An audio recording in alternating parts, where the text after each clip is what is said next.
Hello and welcome to another video. In this video, I want to talk about the biggest winners and maybe the biggest question marks when it comes to Ruben Amorim coming into United, looking at the United squad. Now, this is all based on my opinion, but I have watched a lot of Ruben Amorim, and obviously we've all watched Manchester United players, and I'll try to reason it out based on what I've seen with how he's played, not just this year, but in years past and over the course of his time at managing Sporting.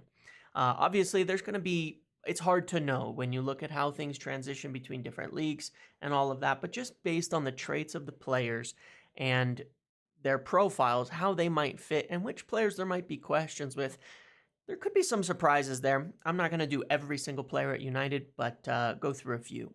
I'm also not going to list out a bunch of reasons why a player might be a loser or a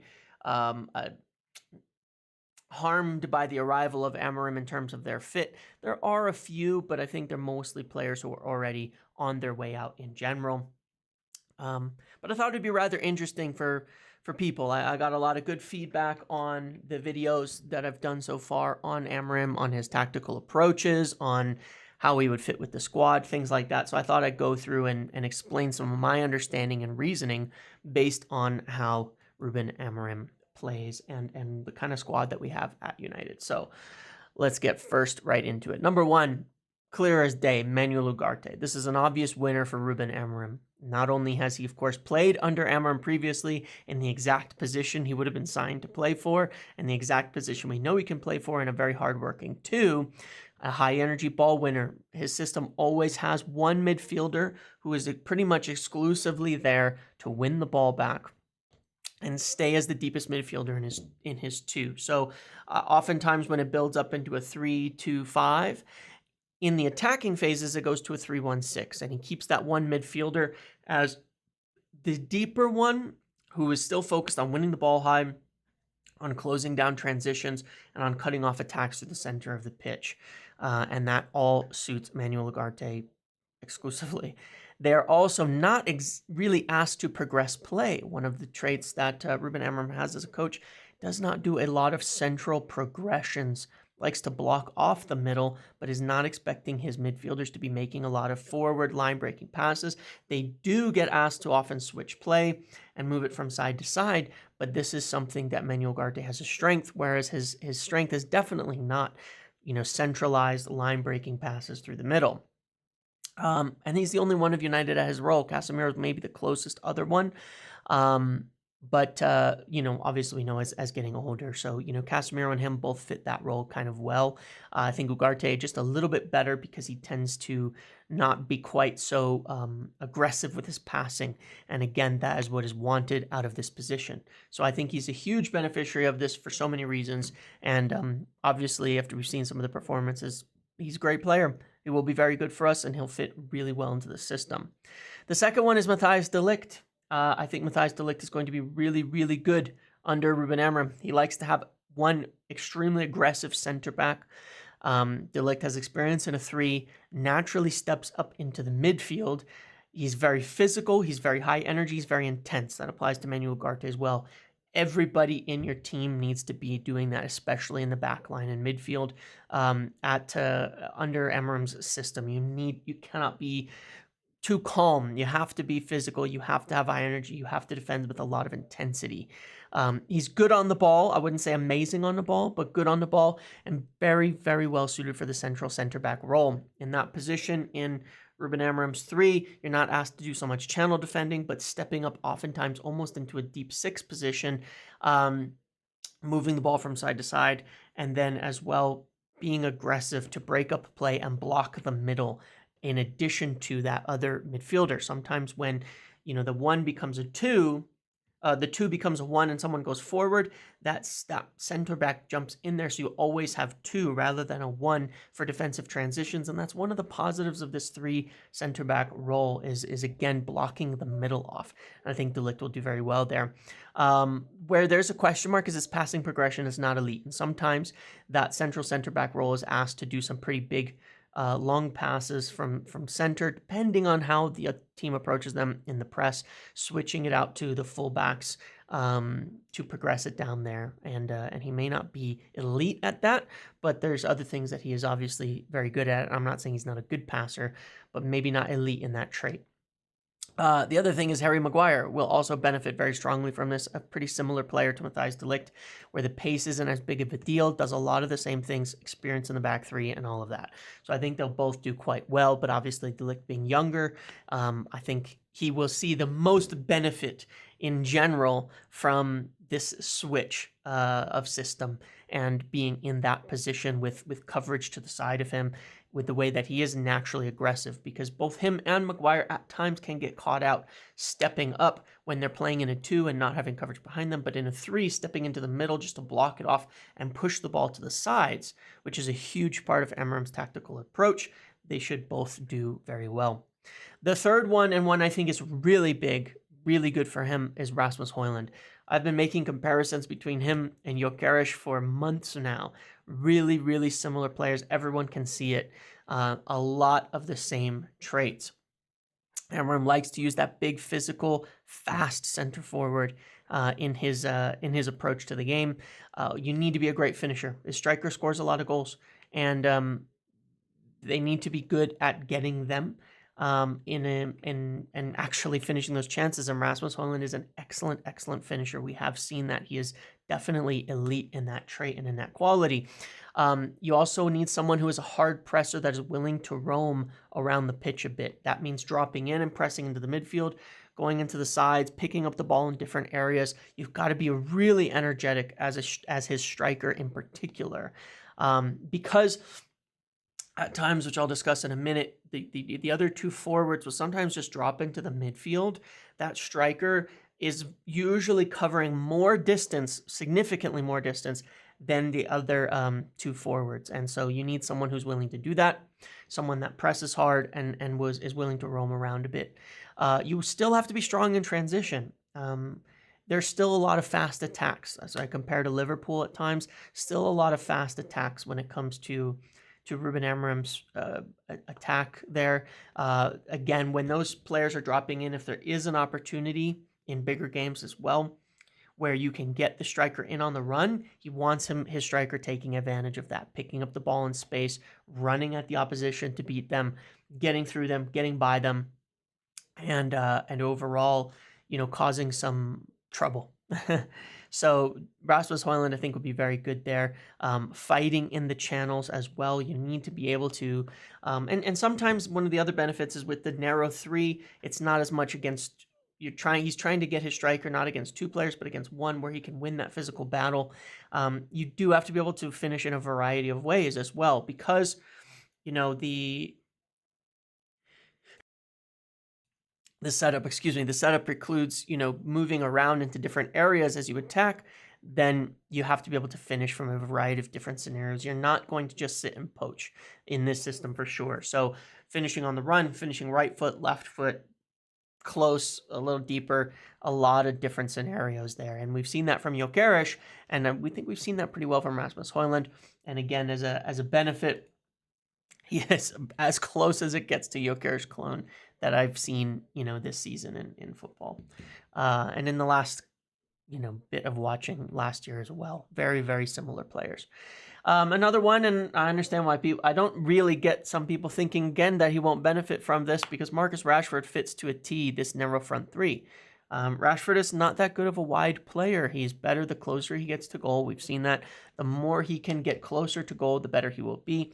In his current system, it is a very narrow front 3. He fits it perfectly as a left inside forward playing next to a striker.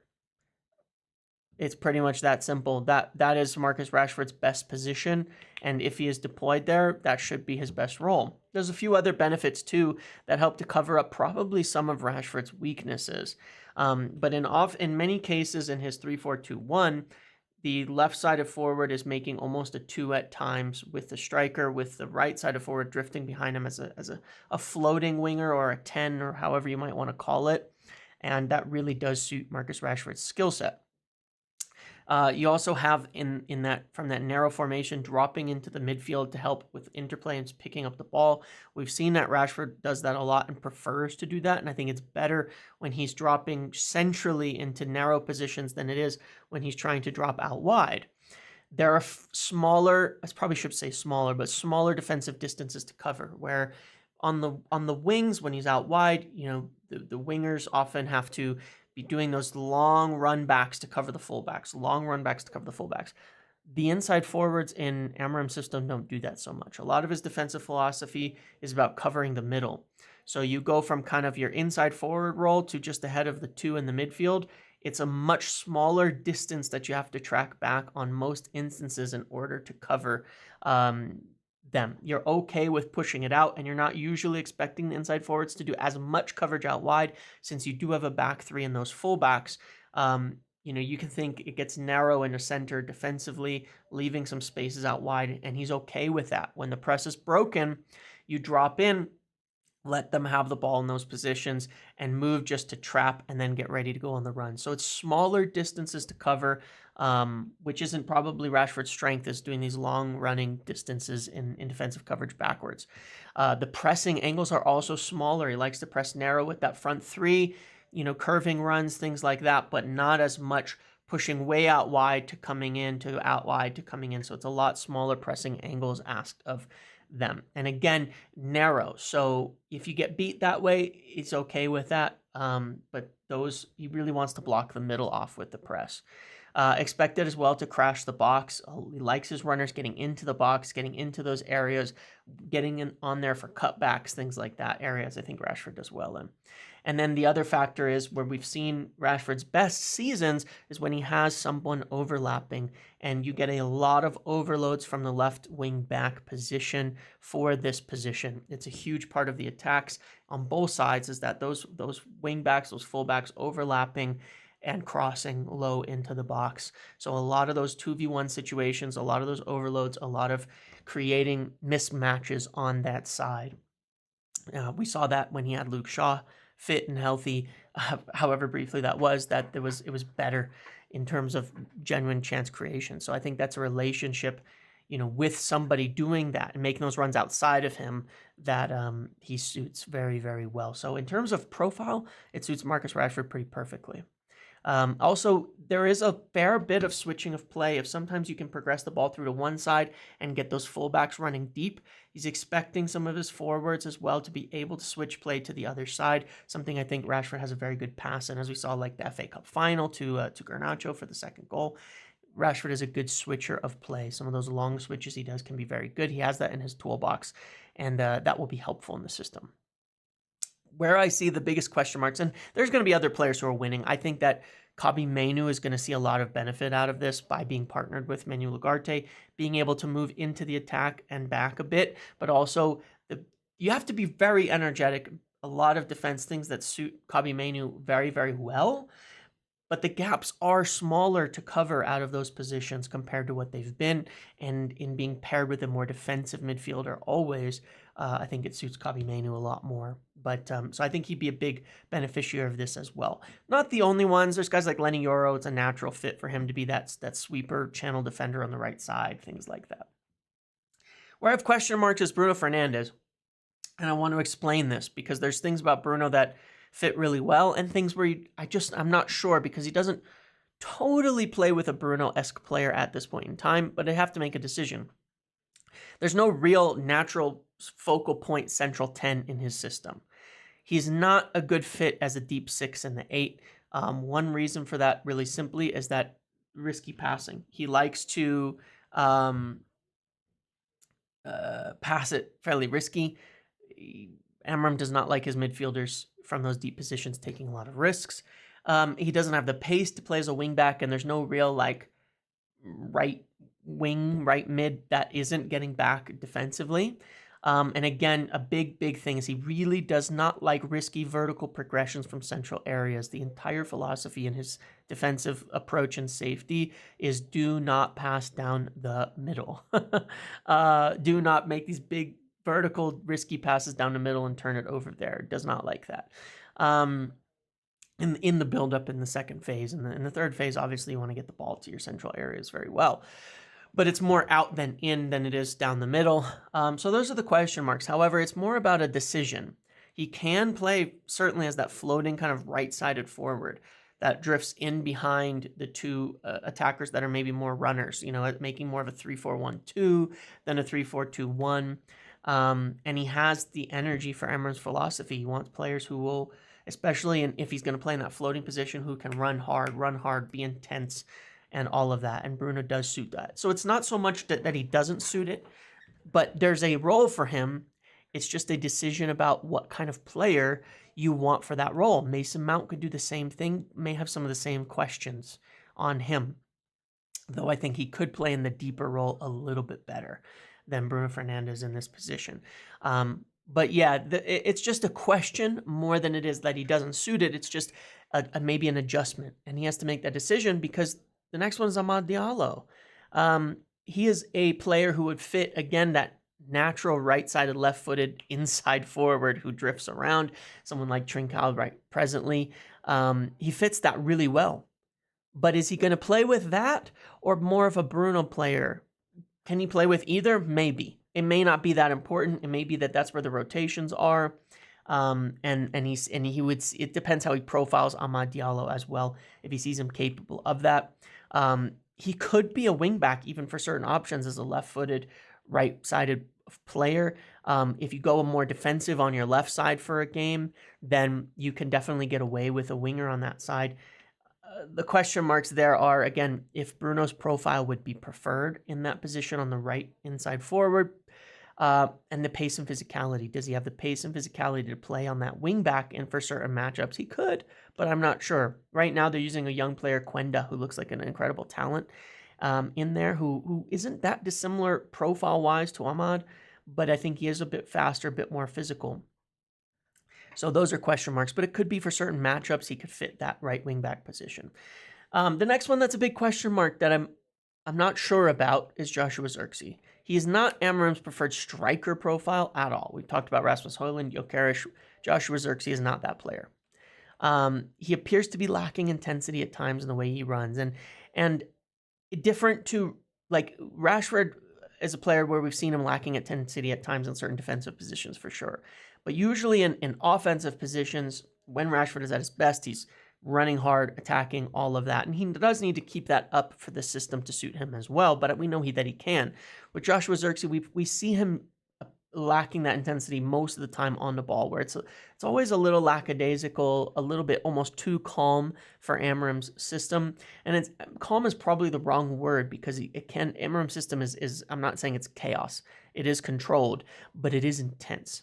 And you need to have a lot of that intensity. I think he can do it, but we've seen concerns at this point so far. Very early, not writing Joshua Zirkzee off. It took Rasmus Haaland until the 19th game week in the Premier League to score. But these are just my question marks around it because he doesn't suit his striker profile.